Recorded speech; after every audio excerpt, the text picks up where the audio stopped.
So let's talk about the SuperDale method of taking an exam. Now, these are just some tips I want to give you that I've experienced over the years of taking exams that I'd like to share with you. I refer to it as the SuperDale method. First of all, you need to know that your questions are going to be done with multiple choice. So when it comes to multiple choice, you'll typically see a radio button for your choice, which means you only have to select one, or you might see multiple choice, which may be a square or check like what we see here on these bullets. Now, if it's a straight up multiple choice, we know that we only have to pick one. You might see some questions that say select all that apply. And these are the ones that I don't like because you don't get partial credit. If you're supposed to, let's say if there's 5 in your answer and you're supposed to pick 3 and you only pick 2, or you pick 3 but only 2 of them are right, you do not get partial credit. So one of the tricks that I've learned, and hopefully they haven't fixed it yet, is it's kind of a flaw. Look at this, I've hacked the exam. Now, it's kind of a flaw. If I get a question that has multiple check boxes, I will go through, and if the question says select all that apply, I'll go through and just immediately start checking as many boxes as I can. And what has happened in the past is that an error will pop up when you check one too many. And then I sit there and I go, wow, that happened on the 4th one, so I know I only need to select 3. Yeah, see? The other method that I use is I read the answers first. Huh? Yeah, not only do I read the answers first, when I read the answers, I make sure that I understand each of the answers. I kind of go through my head what each of the answers mean.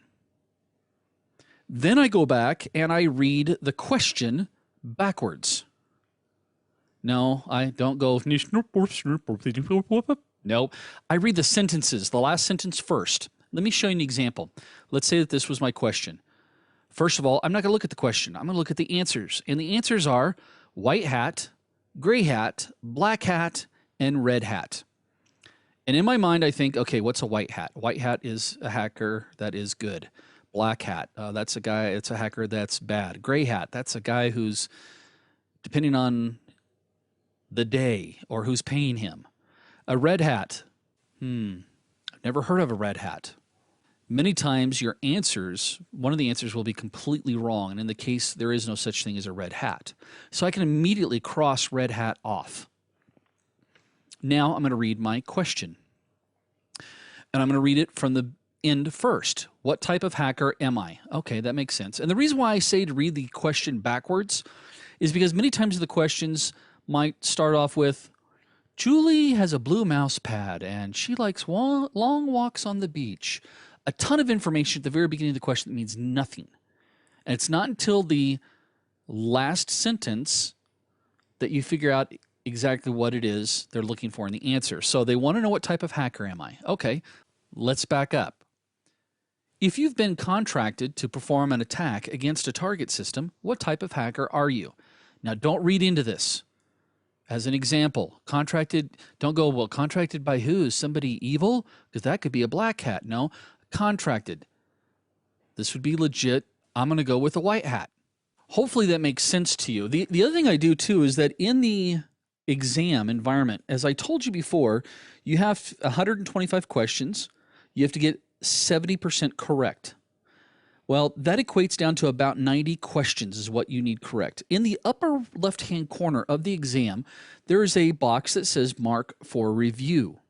Now, what I do is when I get to a question that I may not quite understand or I may be a little confused by what they're trying to get across, I'll mark it for review and I'll go on. Because at the end, when you get to the end, it'll say, hey, we noticed that you have some questions marked for review. Do you want to go back and look at those? And it shows me this big list of the ones that I have marked for review.